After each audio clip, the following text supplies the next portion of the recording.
Welcome to Comment with me, George Galloway, here on Press TV. Still, as always, the voice of the voiceless. Comment is the big conversation. It's the great debate, but it can only be a debate if you join in. That's why, above all, I need your telephone calls. You call us, we'll call you back.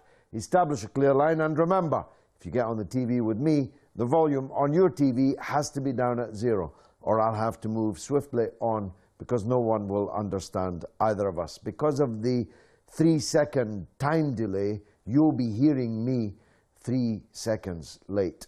44208-601-4555. That is the number to call.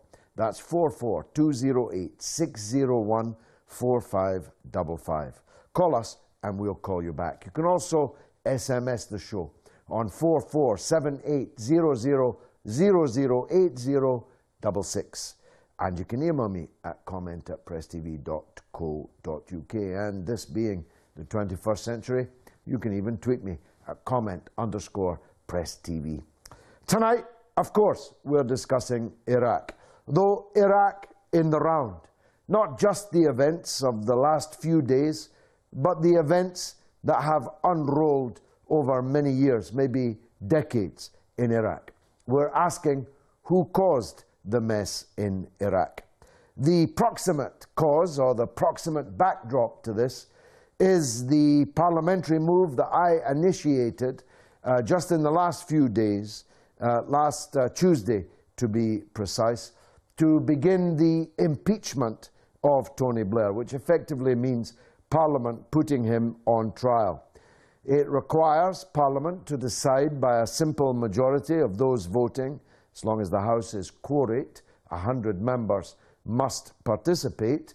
But if I win 51 to 49, even if the others are too afraid to turn up, then Mr. Blair's case, the impeachment process, goes to a specially created select committee of the House of Commons, which works on the articles of impeachment.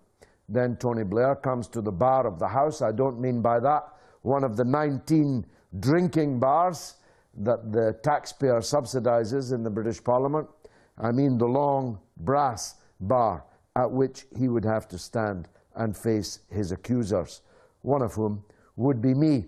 He could defend himself, of course. He could bring representation to defend himself. But in the end, if Parliament found him guilty, they have the power to imprison him. I've started this because I don't expect anytime soon the Chilcot inquiry to do the job we paid them many tens of millions of pounds to do. Neither do I expect the International Criminal Court at The Hague to put him on trial, because you have to be a black African to be tried at the International Criminal Court. So that's my proximate relationship to this. And of course, tomorrow in central London, Press TV will be covering this exclusively for television. An open-top London bus will be touring the scene of many crimes, demanding that people support the cause of sacking Tony Blair from his position as so-called peace envoy in the Middle East. Press TV will be on board that bus with many celebrities, and that bus will be carrying the hopes of at least the tens of thousands who have signed the petition so far. You don't have to be a rebel to sign this petition. It's been signed by some of the most conservative establishment figures in the country. Former British ambassadors, several of them in fact, they're coming in thick and fast. Conservative politicians, Liberal Democrats, Labour politicians, as well, of course, as people like me, and former London Mayor Ken Livingstone, who sometimes stands in this very spot. Professor Noam Chomsky, the great left-wing intellectual from MIT in the United States. Many people, Russell Brand, the English comedian, now a Hollywood transatlantic star, signed it this very day. I saw him do so and hold up the hashtag #SackBlair. SackBlair.org is where to go if you want to sign that. Now, Iraq is not the only issue, of course, in this process of having Blair sacked and impeached. But you cannot discuss who caused the mess in Iraq without talking about Tony Blair and George W. Bush. They were, of course, the major contributors to a war, invasion, and occupation which killed 1 million Iraqis and which scattered 3 million more across the borders of Iraq as exiles, as refugees, many of them in very parlous conditions even now, more than a decade after the invasion. They atomized Iraq. They sectarianized Iraq. They took every pre-existing sectarian division and magnified it and institutionalized it in order to divide the Iraqi people, the better to rule them and the better to steal their wealth. So Bush and Blair must take the major responsibility for the mess in Iraq. But there are other culprits too. Saudi Arabia was accused this week by Prime Minister al-Maliki in Baghdad of playing a major role in the funding and the arming of what is sometimes called ISIL, sometimes called ISIS.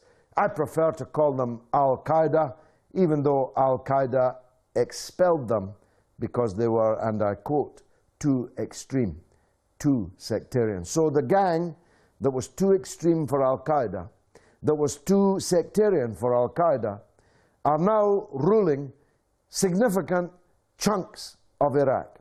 And they have done so with somebody's money, with somebody's weapons, with somebody's transport, with somebody's communications equipment, using somebody's night sights on their weapons, and so on.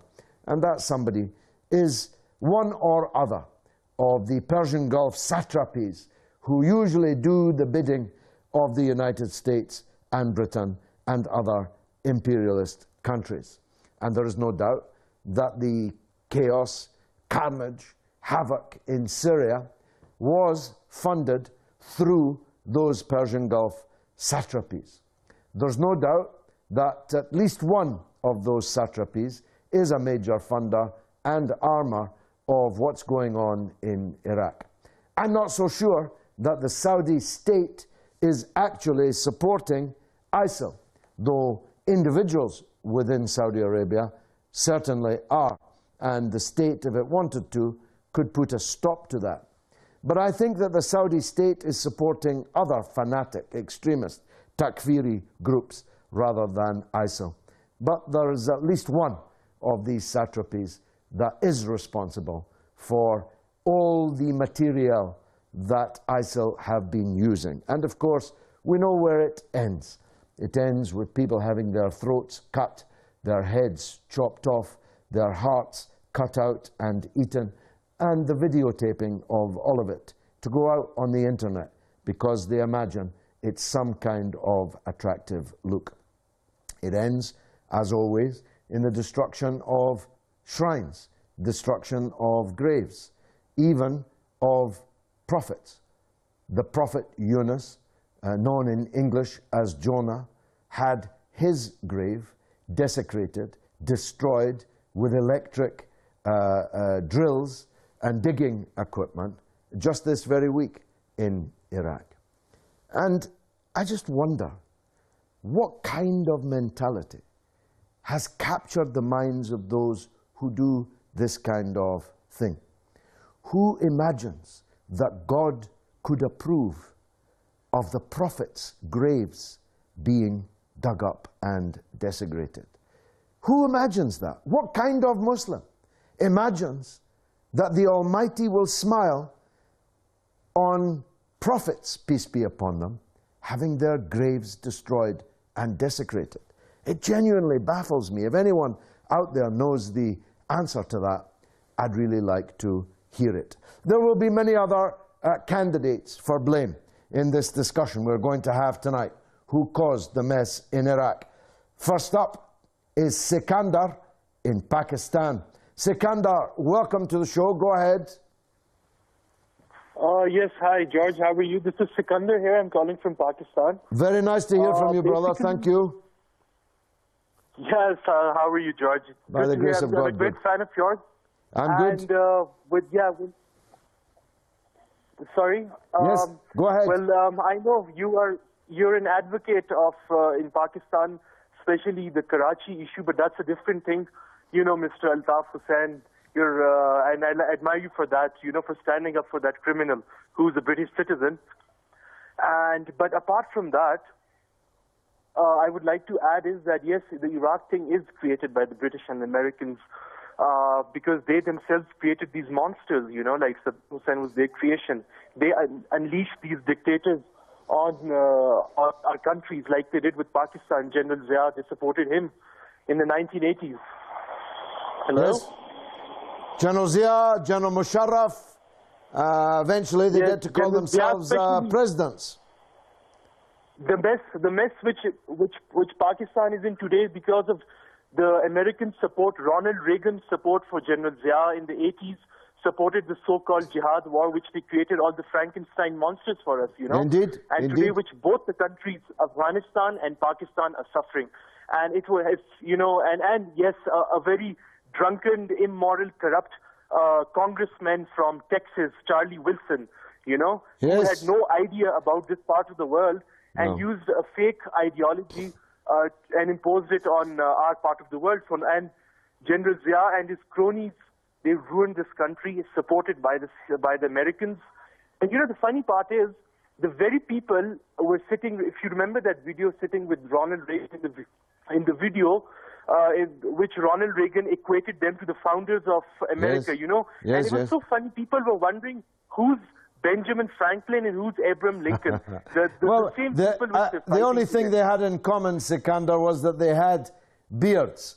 But Reagan and Thatcher definitely both showcased the so-called freedom fighters in Afghanistan in the 1980s, who are the fathers of all of this.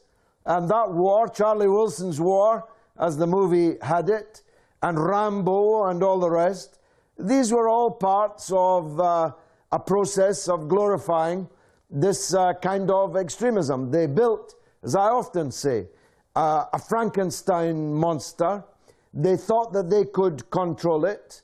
But of course, the point about a monster is that nobody can control it. Otherwise, it wouldn't be a monster. Sikandar, thanks for getting us off to a great start. Let's talk to Tahir in Manchester. Always worth hearing about. Tahir, who do you think caused the mess in Iraq? Tahir, are you there? Go ahead. Unfortunately, Tahir isn't there. We're talking about Iraq, which, of course, every day brings more catastrophic news. Even in the Kirkuk city center yesterday, a city supposedly taken into safe custody, if you believe that, you'll believe anything, by the Kurdish Peshmerga. They took control of Kirkuk, and they may not be very keen to relinquish control, but we were told that Kirkuk was a safe city until last night, when dozens of people were eviscerated in a suicide bombing. Tahir in Manchester is back on the line. Let's hear what he has to say. Tahir, welcome. Yeah, hi, George. Hi there. Welcome. Go ahead. Yeah, George, just a very quick point. From last week, I was on the call, and I mentioned the thing about the passports. Yes, good. It was a very good point. Yes, I remember it. Yes. So just to very quickly, before I come on to today's point, what I wanted to say about that was that my main concern with that was I thought possibly using those, as we saw when the passport was found after the 9/11 attacks. Yes, miraculously. Miraculously, exactly.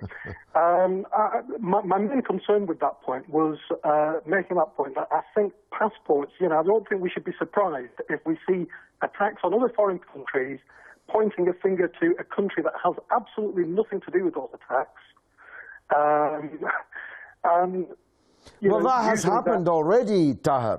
I mean, in the last few years, how many incidents have occurred in different parts of the world, in India, in Thailand, and various other places, that were immediately, promptly blamed on Iran, when Iran could not conceivably even if it were venal enough, could not possibly objectively have had any interest in so doing.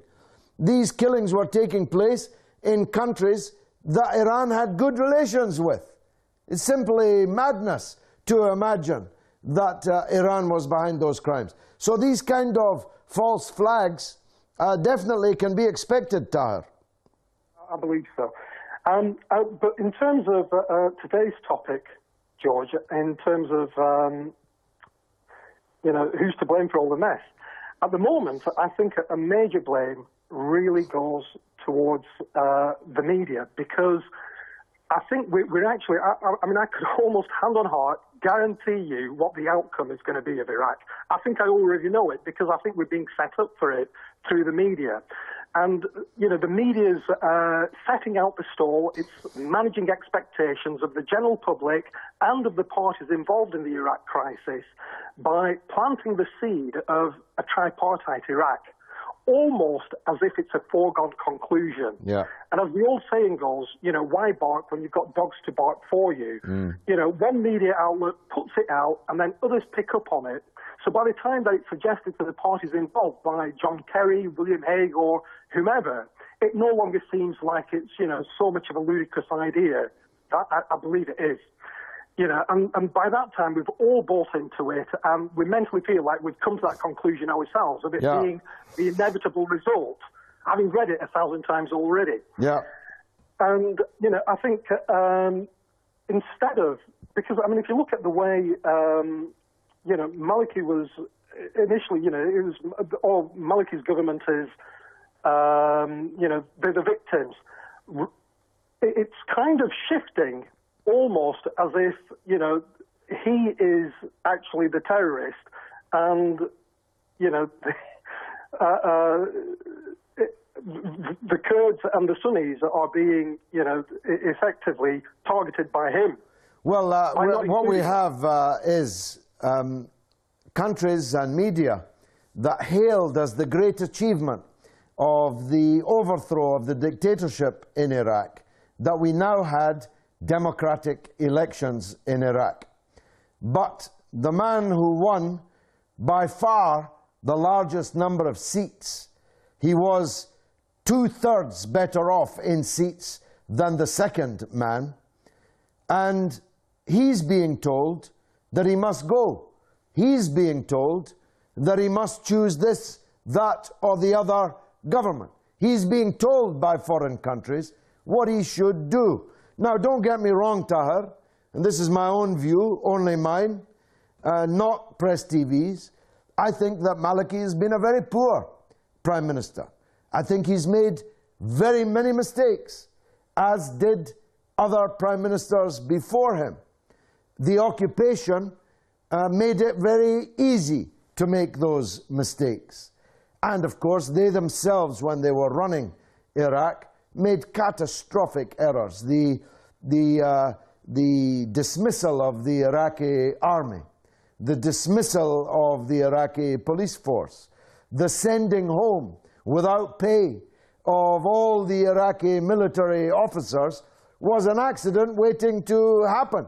What do you think all those soldiers, all those officers are going to do once you've dismissed them, demolished them, abolished them, and sent them home? So there have been many, many mistakes in this picture, and I don't think that Maliki has done nearly well enough in making a government in Baghdad that was securely rooted in different parts of the community. But the one group of people who have no right to interfere in who is to be the Prime Minister of Iraq are the people who first destroyed Iraq and then set up, created the very sectarian political structures that made someone like Maliki rise to the top. But on your substantive point, you couldn't be more right. They are intending to divide Iraq into three parts. The Kurdish part has effectively already gone. All we're arguing about are its borders, although those borders are very, very important. They're important for Iran, they're important for Turkey, and they're important for Iraq. Because if the Kurds seize and hold Kirkuk, then Iraq has lost at least 40% of its oil riches. Iraq can never agree to that, and I don't think that Turkey would fancy it either. So the border between the Kurdish entity and the Arab entity would be very fraught indeed. But the key point is, you cannot divide Iraq into Sunni and Shia. First of all, most of the Kurdish are Sunni, but many of them are Shia. And in the Arab parts of the country, which is most of it, every single family is intermarried. Every tribe is intermingled. There are Sunnis and Shia in every tribe, in every street, in every town, in every city, and practically in every village. So how are you going to divide it? Like the Indian subcontinent was divided, where millions were killed, and the seeds of war after war after war were sown by the way that that partition was carried out. That would be an even bigger disaster than the one we've got now. Tahar, over to you. Well, I agree with you absolutely, George, and I think that if they were to divide it, it still does not solve the problem of ISIL. If it was, if magically somehow they divided it tomorrow and everybody came to that agreement and everybody came to that conclusion and said, yeah, okay, let's divide it into these three separate areas, which, as you said, I think it's impossible because, quite rightly, as you've mentioned, I think the Shia and Sunni, all throughout Iraq, you can't divide it. They are intermingled in the tribes through marriage, through other relationships, and I think if we were to wave a magic wand today, and suddenly tomorrow Iraq was split into a Kurdish area, the south being a Shiite area, and a Sunni area in the north, that would not stop ISIL and their objectives. No, exactly. What they want to do. They would have a state to operate from. Not Syria, but the statelet that had been created in the west and part of the north of Iraq. Exactly my point. And that's the thing that scares me more than anything else about why this view is being so heavily pushed in the media outlets. And I did a search today on Google, George, and the amount of media outlets that are now all singing the same tune about, the almost inevitability of a tripartite Iraq is scary. And that's what leads me to believe that is the plan. That was Joe Biden's plan before the invasion and occupation of Iraq, Tahar. I don't know if you know that. If you go back to Joe Biden's approach to the run-up to the war, he was arguing that Iraq should be broken into three parts and that should be the outcome of the war. Joe Biden is now the Vice President of the United States. He might think that he's going to get his way, but I don't believe so, Tahar. First of all, I believe the Iraqi people themselves will resist it. Secondly, the neighbors must know that it is a recipe for more, not less, chaos, interference. It would have to bring other powers, other neighbors in to defend their own interests. And before we know it, we'd have a general regional war raging in the area.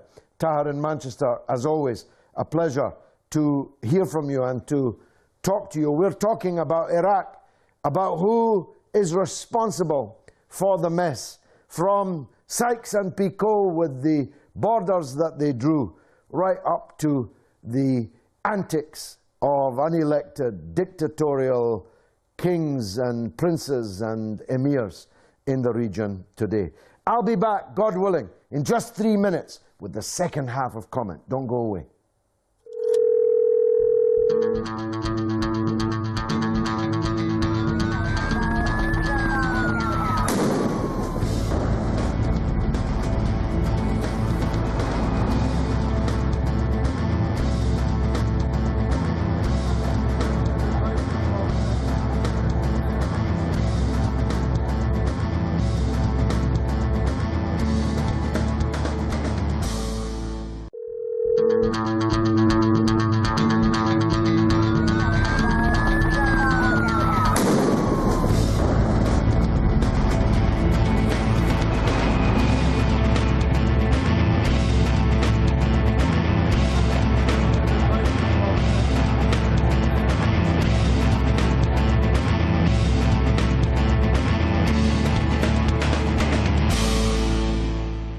Welcome back to Comment with me, George Galloway, here on Press TV, still the voice of the voiceless. We're discussing the catastrophe in Iraq and trying to attribute responsibility and blame for it. It's quite a charge sheet, stretching as it does from Sykes-Picot, almost 100 years to go, right up to the present day. Indeed, the present hour. I've just learned that more than 40 people were slaughtered, mainly Shiite people, in a mainly Shiite area in the north of Baghdad. 40 people eviscerated like that this hour, and just breaking news. Sometimes you wonder, how can there be anybody left in Iraq? I mean, tens of thousands every year.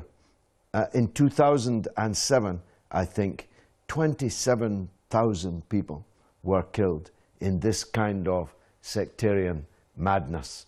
And of course, ISIL are feeding on pre-existing, no doubt, and in part genuine grievances in the west and in the north of Iraq. But their purpose is to murder anybody with whom they disagree on politics or religion, on the length of your beard, the length of your trousers, the shape of your hijab, and the way that you pray. They are already desecrating other people's holy places, even destroying tombs of the prophets themselves. This very week, destroying the tomb of the prophet Yunus, or Jonah, as he is known in Ireland and elsewhere, where my next caller is patiently waiting on the line. Niall in Ireland, as always, a pleasure to hear from you. Go ahead, sir. Pleasure to be on the show, comrade. Thank you. Yes, indeed. Just looking, George, at Iraq, it's who to blame, in all of this, the mess that has happened. Well, where do you want to start? Do you want to go back to 1917, 1918 Sykes-Picot Agreement, when the British and the French imperialists took the remnants of the Ottoman Turkish Empire and just drew lines in the map and said, this country will be called Jordan, this will be Iraq, or this will be Palestine, soon to be Israel. Do you fast forward then, George, on to 1979, when the CIA installed Saddam Hussein, of which, when he was installed, the CIA then promptly handed over all the names of the members of the Communist Party of Iraq, and then Saddam Hussein had them liquidated. Of course, the United States gave Saddam Hussein the gas in which he used against the Kurds. And of course, not to mention the United States in the invasion of the war in 1991. Then we had the invasion of Iraq back in 2003, and the use of the US and the Britain's various satrapies in fueling and arming these various groups. And as I said, George, it's like pouring gasoline onto the fires of sectarianism. Now, George, looking at ISIS, it's no accident as to their meteoric rise. Now, I'm looking at an article in the International Business Times. It was written last week, and it said, it was reported back in 2012 that the United States and Saudi Arabia were training and arming and funding the ISIS terrorists in camps in Jordan, and now they want to bomb them. Yeah, you really couldn't make it up, Niall. As always, a masterful run at the big issues there. In fact, the overthrow of President Qasem in Iraq in 1963 and his subsequent murder took place almost exactly at the time of the overthrow of the great Sukarno in Indonesia. And the US role was exactly the same. The US embassy was involved in the Ba'athist overthrow of Qasem. The US embassy gave, as you said, the names and addresses and all the details of all the so-called communists and Nasserists, for that matter, active in support of Qasem's government, and the Ba'athists promptly murdered them one by one. And the United States did support the war that Iraq waged against Iran, did, as did Britain, arm the Iraqi regime and give them the maps, the better to target the arms on. And they did encourage the Iraqi regime to invade Kuwait, only to lure the Iraqis into a big trap. And the rest is history. The Iraqi people have paid many times for Western policy towards their country. They paid when Qasem was brutally overthrown. They paid again when the allies of the Saddam regime became the enemies of the Saddam regime.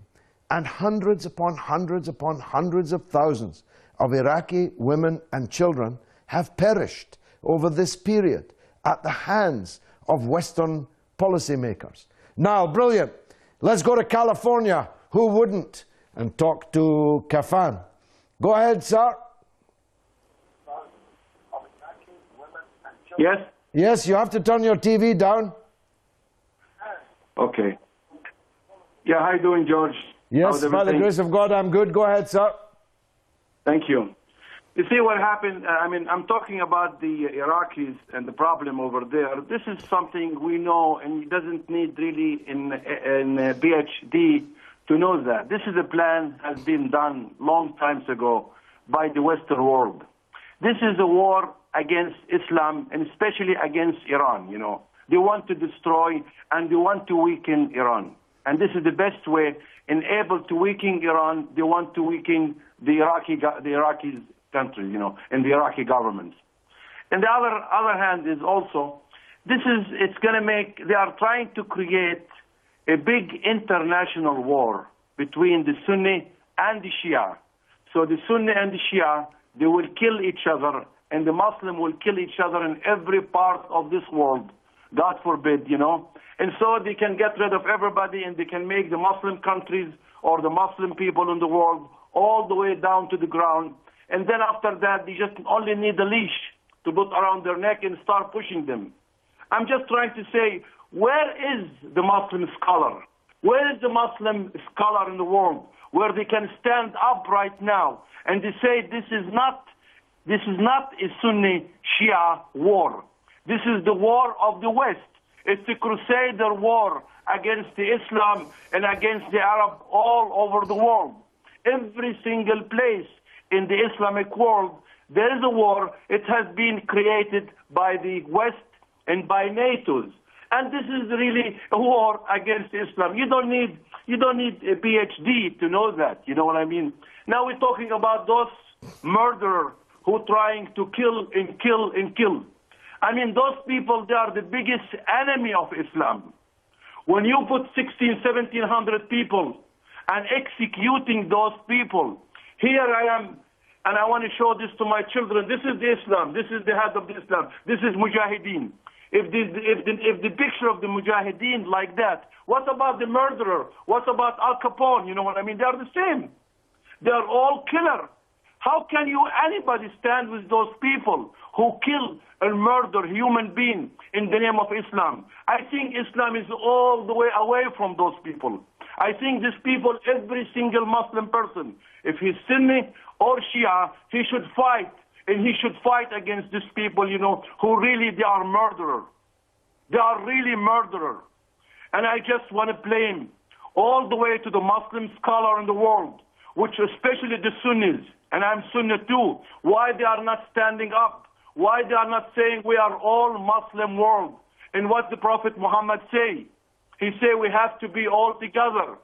How come they are quiet? How come they let the killing going? How come they try to picture the other Muslim, which is Shia, not Shia? They create them like they are enemy of Islam.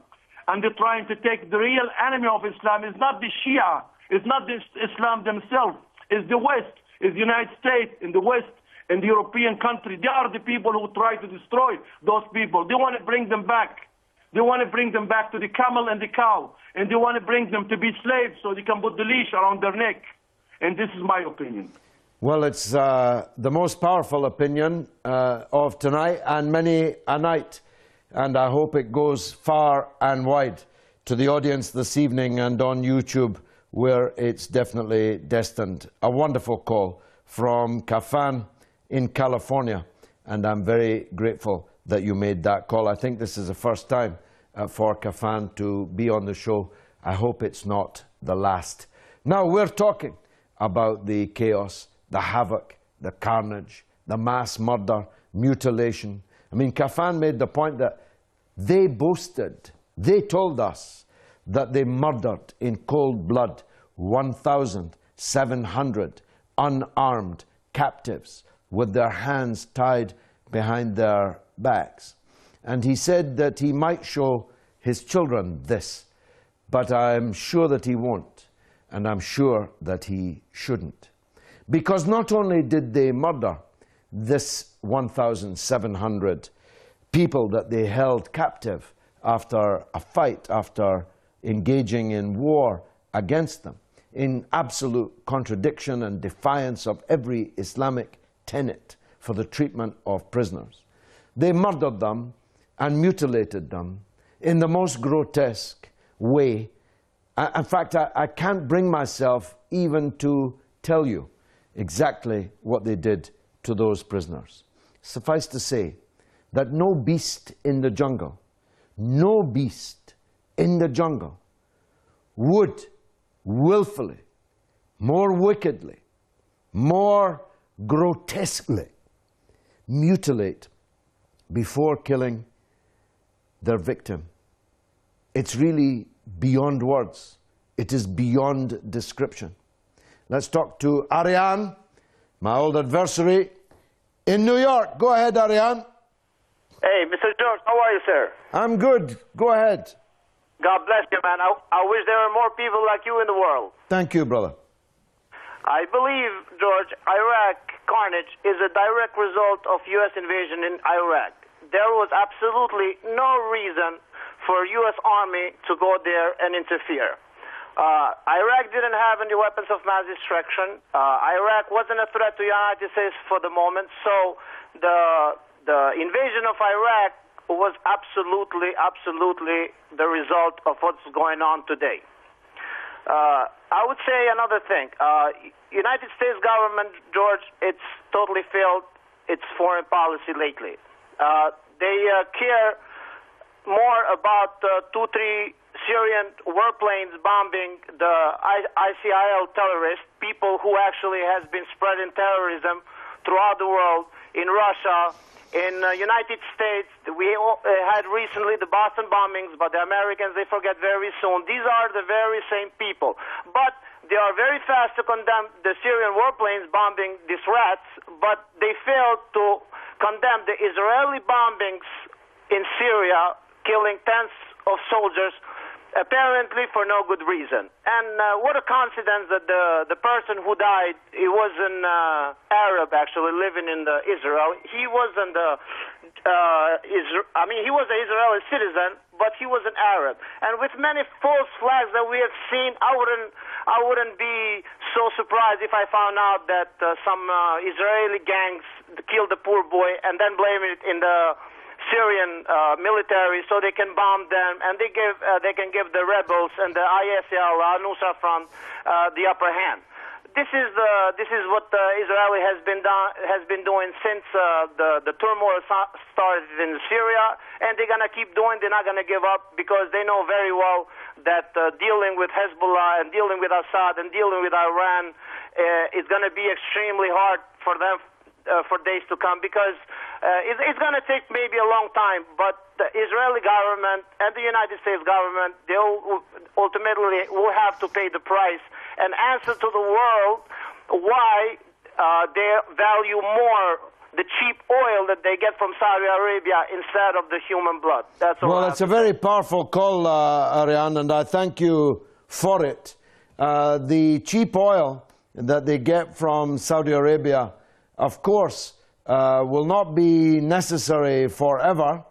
New ways of developing different forms of energy, many of those being renewable, and therefore removing the monopoly power, because Saudi Arabia currently has the monopoly power in the sense that it can increase its production of oil phenomenally and very, very quickly.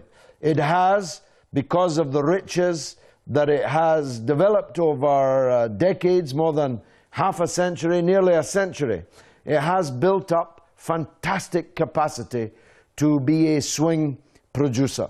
It can bring the price of oil down to rock bottom, or it can shoot it up to the top of the tree. If there's a country like Venezuela, which is falling out with its major customer, the United States, Saudi Arabia can immediately volunteer to step into the brink. But this will not last forever, indeed will not last for long. My prediction is that by the halfway point of this century, we'll be exceedingly lucky still to be here, but God willing, all of our children will still be here, and definitely, God willing, all of their children will still be here, and Saudi Arabia will be nothing, nothing, nothing. And it will have wasted trillions upon trillions of dollars of wealth with which it could have built a good life for the people, the good, God-fearing people of Arabia. And I mean Arabia more generally. They could have had people in other parts of Arabia clamoring to join them, clamoring for federation with them. Instead, they have made themselves the most hated regime on the earth, and that's saying something. Herbach is in Lebanon, where a very strange event occurred yesterday in a Beirut hotel room. Maybe you'll tell us about it. Herbach, go ahead. Yes, go ahead. Good evening, Mr. George. Good evening, sir. Go ahead. I'm going to say that the one that making money in the oil and weapon business, they are all responsible. The one people, imagine, in Libya, 6 million people, they have 16 million pieces of weapon. Yeah. Saudi is making now, every hour, $3 million more when the Iraqis, right? I'm reading and following everything. I'm not going to blame Saudi Arabia. Saudi Arabia can do anything an inch forward without the United States. So the problem is with the United States. Yes, I agree with that. I agree with that. The idea that Saudi Arabia has any kind of independent policy towards Iraq or towards Syria is preposterous. Yes. Imagine now, United States is going to do some sanctions against Boko Haram. What a ridiculous. What they were doing all these years. They are watching, butchering people, kidnapping girls and everything. What a double standard. Whatever happened to those girls? Those girls, the hashtag, those girls that were top of the news. We couldn't move without seeing the plight of these poor girls. Whatever happened to them? I haven't seen it on the news for weeks. And imagine the airplane. And the airplane also. What happened to that airplane, Malaysian airplane? That's a good point. Talking about it. That's a very good point. I'd forgotten about that airplane. Completely forgot what happened to the Malaysian airliner. My goodness. Herbach, you've certainly thrown a couple of what we call in cricket, a couple of googlies, curveballs. We don't quite know how to handle them. It's a great call. Thanks. Let's talk to Awudu in Cameroon. Go ahead, sir. Hello, Cameroon. Oh, what a pity. I really wanted to speak to someone from Cameroon, but that call appears to have been dropped. We're talking about Iraq.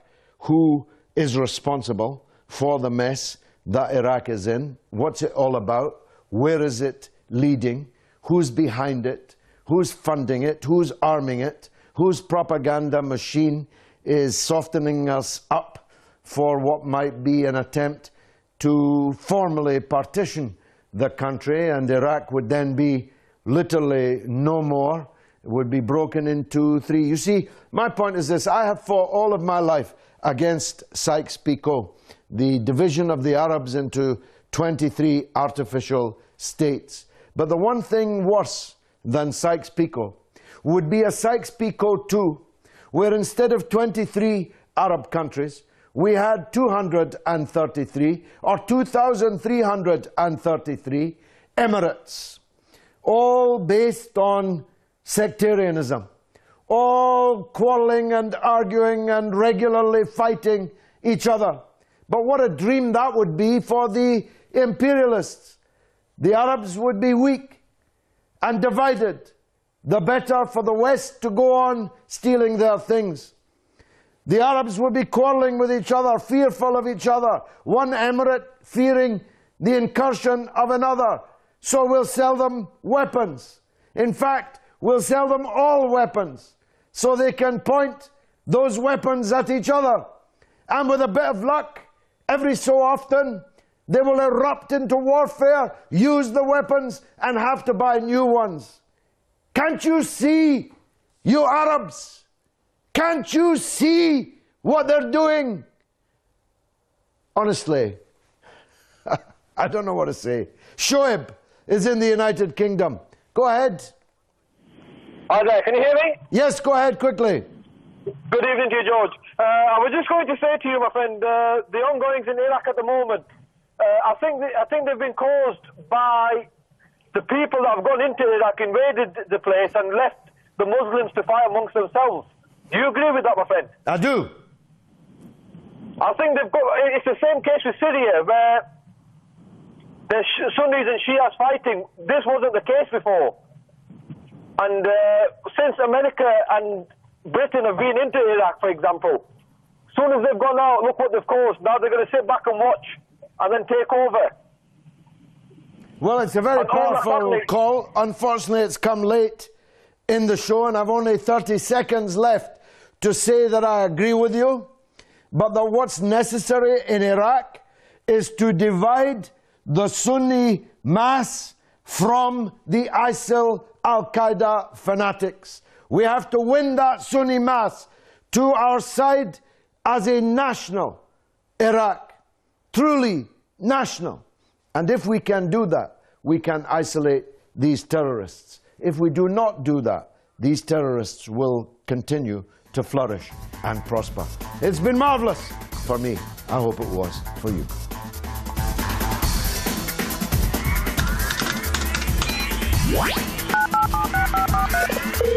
Hello, just comment your name and the Facebook that number. And just make sure that your television volume's set to 0. So 0, 0. Can you spell your name for me?